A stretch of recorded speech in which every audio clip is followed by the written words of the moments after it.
Shalom Ephraim, Shalom Yehuda, dans le nom de Yahweh, Yahweh l'Élohim de Yisraël, l'Élohim pour toujours. Amen. Aujourd'hui, lecture de la Haftara karaïte et rabbinique sont les mêmes.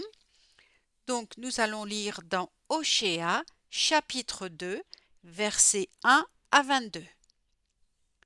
Il arrivera que la multitude des béné Israël égalera le sable de la mer, qu'on ne peut ni mesurer ni compter, et au lieu de s'entendre dire « Vous n'êtes point mon peuple », ils seront dénommés les fils de l'Élohim vivant, et les enfants de Yehuda et ceux de Israël, ensemble réunis, se donneront un même chef et sortiront du pays, car il sera grand le jour de Jezréel. Appelez vos frères amis, mon peuple, et vos sœurs, Rouama, chérie. Prenez-vous-en à votre mère, oui, prenez-vous-en à elle, si elle n'est plus ma compagne, si je ne suis plus son époux. Qu'elle bannisse de sa face la prostitution, de son sein l'adultère. Sinon je la dépouillerai de ses vêtements et la mettrai à nu, comme au jour de sa naissance. Et je la ferai semblable à un désert. Je la rendrai comme un sol aride, et je la ferai périr de soif. Ses enfants, je n'en aurai point pitié, car ce sont les enfants de la débauche. Car elle est débauchée, leur mère, éhontée, celle qui les a conçus.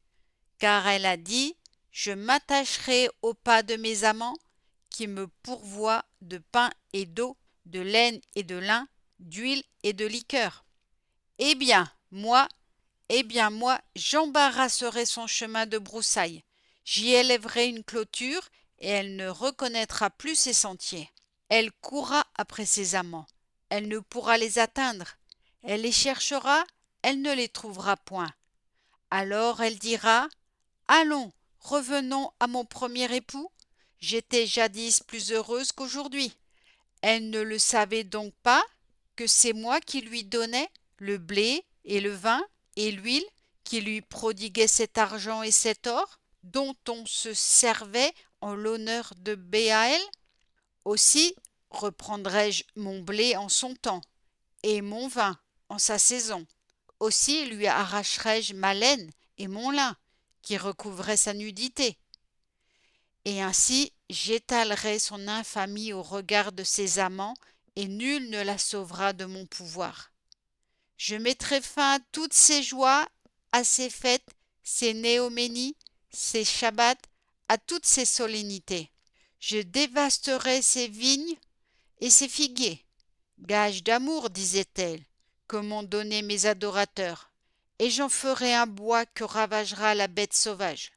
Je lui ferai expier ces jours où elle encensait les Béaël, où parée de ses bijoux et de ses atours, elle courait après ses amants, et moi, elle m'oubliait, dit Yahweh. C'est pourquoi je veux la regagner, en la conduisant dans la solitude, et là je parlerai à son cœur.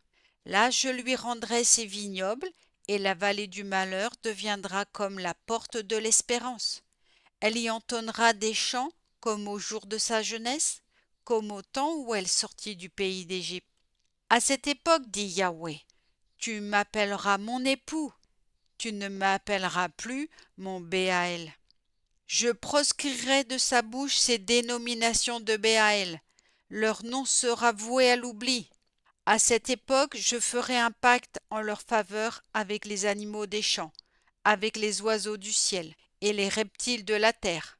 Arc, épée, tout attirail guerrier, je les briserai dans le pays, et je ferai en sorte que chacun y dormira en paix.